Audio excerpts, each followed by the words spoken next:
All right, strap in everyone, because today we're tackling a topic a bunch of you have been asking about, the deep state. Yeah, it's one of those things that gets thrown around a lot. It really does. So have you ever wondered how much power this shadowy force really has? It's a good question. Like, how real is this thing? Well, get ready to find out, because we're going deep on the efforts to actually dismantle it.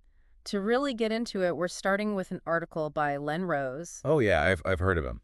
He kicks off a whole series examining this concept, and he takes a really interesting approach, focusing on Donald Trump's presidency as like a case study.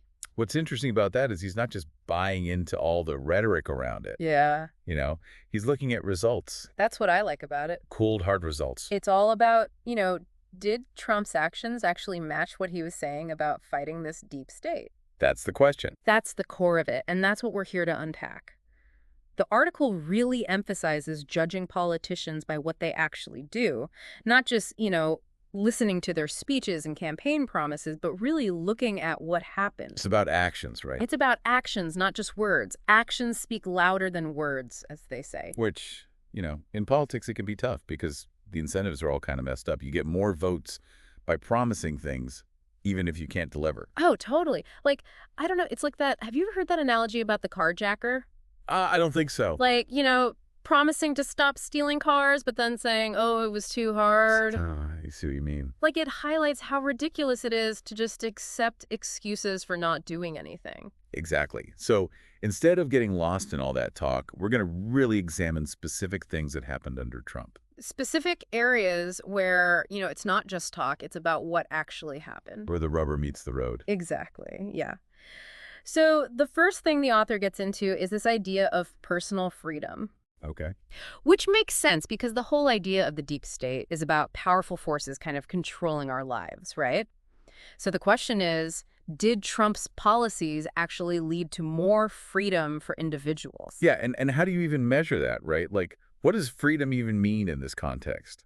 It's a good point. It can't just be about feeling free. It has to be about like concrete changes. Are there more choices? Are there fewer restrictions? Exactly. Like, did the government actually get out of people's lives more, or did it get more involved? That's what we're going to look at, not just, slogans. Actions, not slogans. We're looking for proof.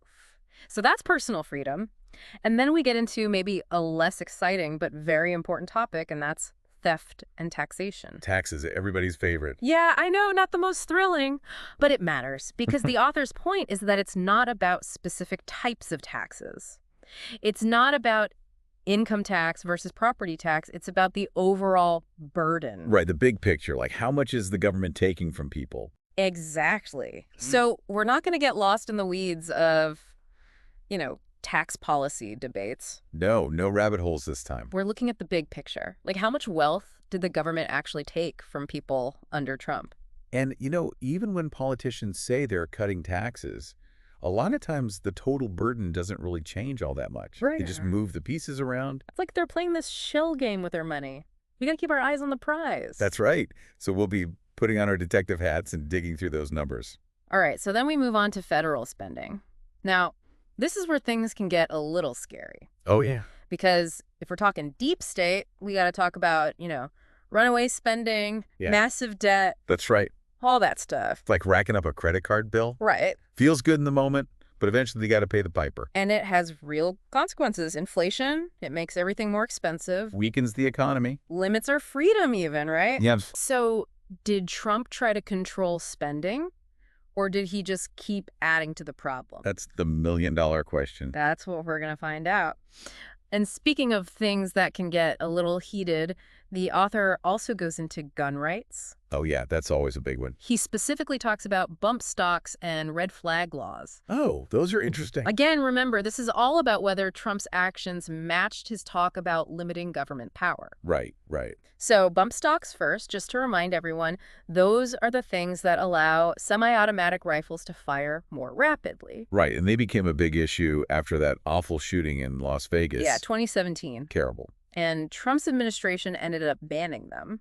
But was that overreach?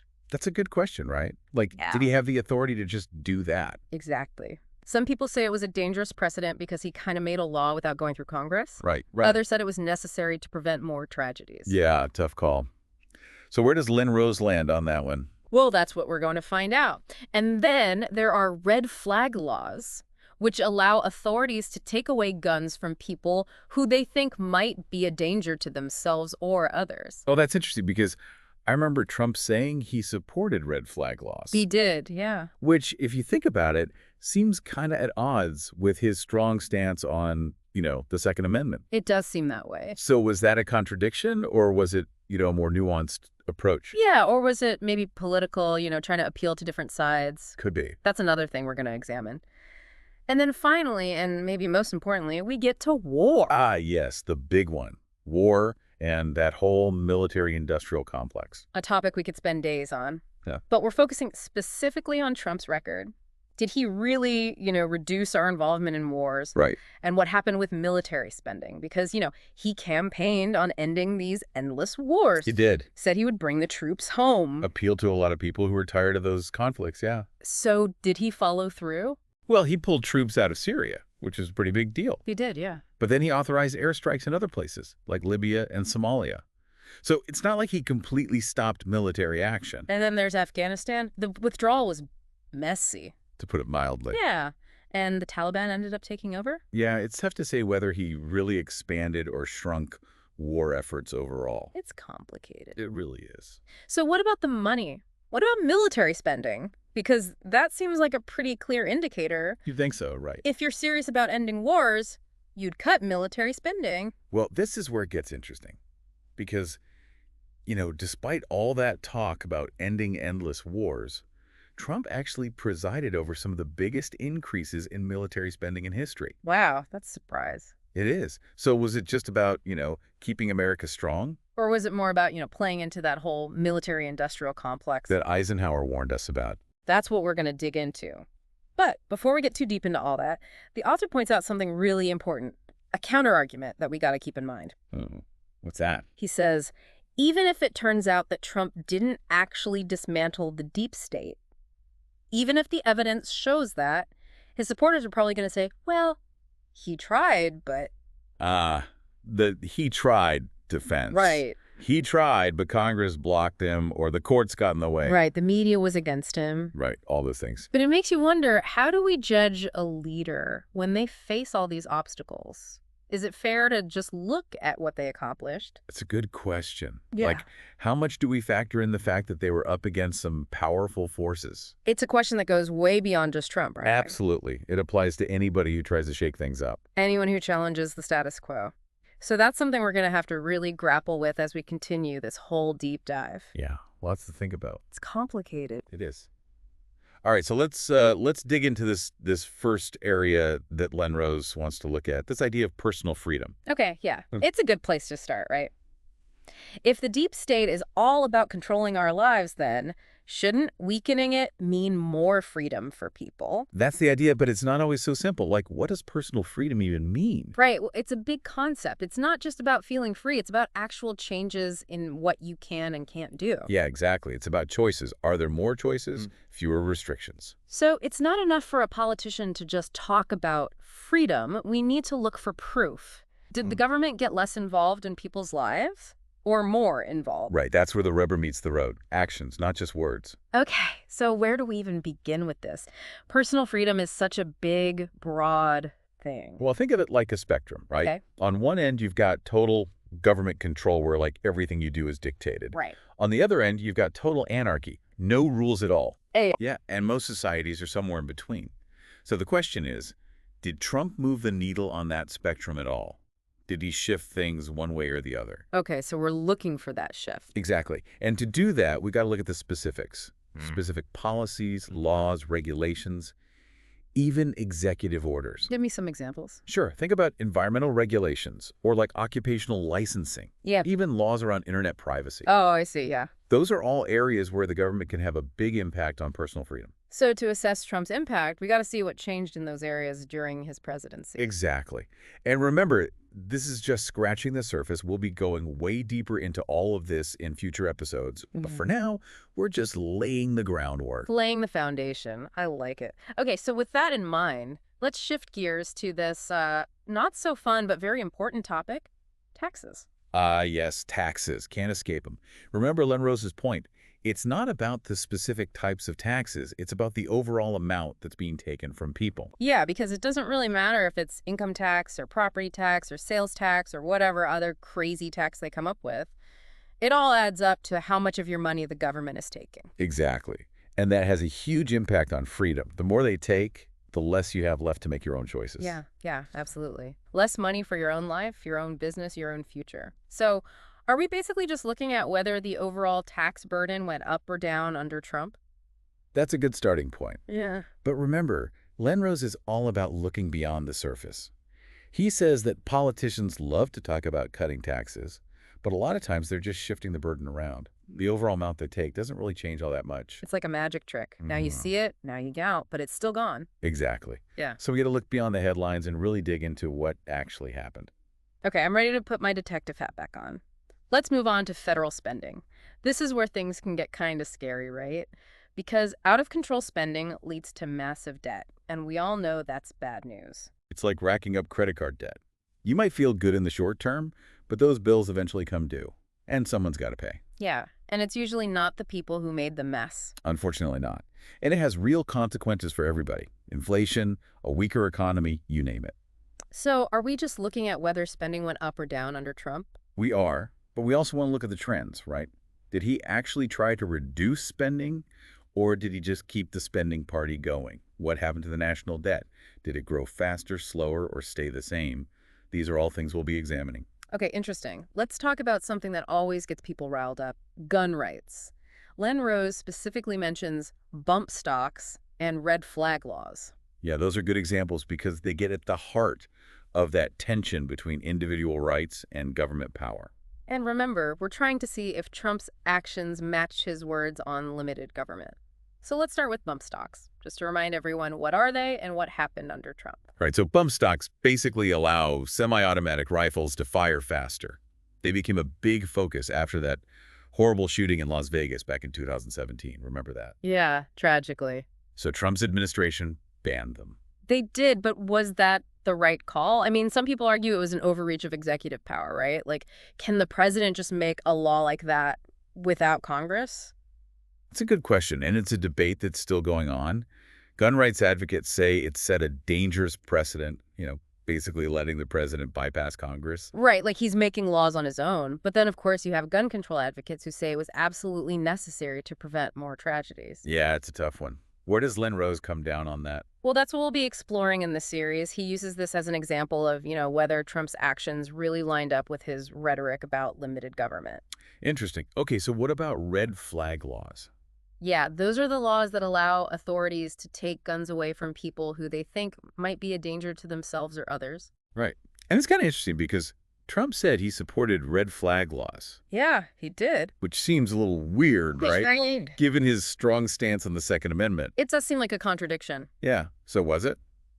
Or was he trying to find some kind of middle ground? Or maybe he was just, playing politics, trying to appeal to both sides. It's hard to know for sure, but it's another area where we got to look closely at what he actually did, not just what he said. Exactly. Actions speak louder than words, right? Okay, so we've talked about personal freedom, taxes, spending, and gun rights. Let's move on to the last area that Len Rose wants to focus on, and that's war, and specifically the military-industrial complex. Ah, yes, the big one. This is a huge topic. We could literally spend days talking about it. But for our purposes, we're focusing on Trump's record. Did he expand war efforts or shrink them? What happened to military spending under his watch? Well, he did campaign on ending endless wars, bringing the troops home. That resonated with a lot of people who were just tired of all the fighting. Yeah, it was a popular message. So did he actually deliver? Well, he did pull troops out of Syria, which was a pretty big deal, but he also authorized airstrikes in other places like Libya and Somalia. So it wasn't like a complete end to military intervention. And then there's Afghanistan. Remember that whole withdrawal? Yeah, it was a mess. Okay. The Taliban ended up taking over pretty quickly. Yeah, so it's tough to say whether he really reduced our involvement in wars overall. It's complicated. What about military spending, though? That seems like a more straightforward way to judge whether someone's serious about ending wars, right? If you want to end wars, you cut military spending. You'd think so, right? But here's the thing. Despite all that talk about ending endless wars, Trump actually presided over some of the biggest increases in military spending we've ever seen. Whoa, really? That's surprising. It is. So how do we make sense of that? Was it about, keeping America strong? Hmm. Or was it more about, feeding that military-industrial complex that Eisenhower warned us about? That's a good question. I mean, some people argue that a strong military is necessary to deter aggression from other countries like China and Russia. Yeah, that's a common argument. They say that projecting military strength is the best way to prevent conflict. But then others say that it's just wasteful spending that keeps us trapped in this cycle of war. Yeah, it's a tough debate. And it's not one that Len Rose tries to settle in this introductory article. He's just pointing out these issues to show how Trump's actions don't always line up with his rhetoric. Okay, so it's complicated. No easy answers here. Not when it comes to the deep state. It's messy. And trying to figure out whether someone like Trump really challenged it, well, it takes a lot of careful analysis. You got to look beyond the surface. Yeah, we're definitely going to have to do some digging. We are. Yeah. But that's what deep dives are all about, right? Welcome back for the final part of our deep dive into Len Rose's framework for analyzing the deep state. It's been interesting looking at Trump's record through this lens. Yeah, focusing on what he actually did, not just what he said. I think it reveals some pretty interesting stuff. Yeah, and we've seen some pretty stark differences, haven't we, between what he promised and what actually happened, especially in those 5 key areas, personal freedom, taxes, all that. Like his campaign was all about smaller government, right? Yeah. Less government involvement. But then he increased military spending like crazy. Doesn't quite add up. Yeah, and then the tariffs, right. He made it sound like he was protecting American jobs, but they ended up acting like a tax on Americans. It's all about looking past the slogans and really digging into the details. That's where the good stuff is. So based on what we've talked about so far, it seems like Len Rose is setting up a pretty strong case against Trump, like saying he didn't really dismantle the deep state. Well, he's definitely pointing out some contradictions. But we have to remember, this was just the introduction to the series. Right, he's just laying out his framework. He hasn't given us all the evidence yet. So it's way too early to say for sure whether Trump actually succeeded or failed. We need to see what else he has to say. Exactly. But he does say that even if the evidence shows that Trump didn't really do it, even if that's what the facts say, his supporters are probably going to argue that he tried. The old he tried defense. Right. Classic. Right. He tried, but Congress was against him. The courts were against him. The media was out to get him. Yeah. Always someone else's fault. It's so common, right? When a politician doesn't do what they said they would do, they just blame everyone else. But it raises a really important question. How do we actually judge a leader when they face all this opposition? That's a good question. Yeah. How much do we factor in those obstacles? I mean, some systems are just really hard to change. And there are always powerful people who benefit from the status quo. They're not just going to give up their power easily. Exactly. So it's tough. It's like, do we give them points for effort, points for results, points for overcoming obstacles? And who decides how many points each of those things is worth? It's so subjective. This is why this whole deep state thing is so fascinating and also so frustrating, because on the one hand, it can be a way to understand why things don't change. Right, like there are these hidden forces working against real progress. But on the other hand, it can also be a way to avoid taking responsibility. Yeah, if you can always blame the deep state, then you never have to admit that maybe you just messed up. Right, it becomes a scapegoat, like, Yeah. It's not my fault, it's the deep state. So as we go forward with this series, I think it's really important to be skeptical of everyone. The people who say they're fighting the deep state and the people who use it as an excuse. What we need to focus on is the evidence. What did Trump actually do? What actually happened as a result of his policies? Exactly. Forget about intentions and motivations. Look at the outcomes. Did those 5 key areas we talked about, did they actually change? That's the real test. It is. And that's what we'll be exploring as we continue to dive into Len Rose's analysis. We'll be looking at all the evidence, going through his arguments, and we'll be challenging his conclusions if we need to. Always got to keep them honest. That's what we do here, so stay tuned. Join us as we keep unpacking this whole complicated and controversial topic. In the meantime, think about this whole deep state concept. Is it real? Is it just a myth? What would actually dismantling it look like? Those are good questions, and we hope you'll keep thinking about them as we continue this deep dive. Until next time, keep digging.